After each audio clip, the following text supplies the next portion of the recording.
السلام عليكم ورحمة الله وبركاته. حالة طقس مصر اليوم الجمعة 22/11/2022. انخفاض في درجات الحرارة وأمطار على كافة البلاد.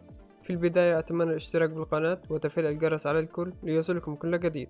تشهد البلاد انخفاض في درجات الحرارة، حيث يسود طقس معتدل الحرارة نهارا على الوجه البحري والقاهرة الكبرى والسواحل الشمالية وشمال الصعيد، وطقس مائل للحرارة على جنوب سيناء وجنوب الصعيد، وطقس مائل للبرودة على كافة الأنحاء. كما تشهد البلاد سقوط أمطار خفيفة على القاهرة الكبرى في كل من القاهرة والجيزة والقليوبية، وأمطار خفيفة على جنوب الوجه البحري ومدن القناة، وسقوط أمطار متوسطة على السواحل الشمالية ووسط سيناء وسلاسل جبال البحر الأحمر، وأمطار خفيفة على شمال الصعيد. وتتراوح سرعة الرياح بين 40 و 50 كيلومتر بالساعة، أما ارتفاع الموج فهو بين 2 و 3 متر. وهذه هي حالة الطقس في محافظات مصر. أتمنى الاشتراك بالقناة وتفعيل الجرس على الكل ليصلكم كل جديد، وشكرا.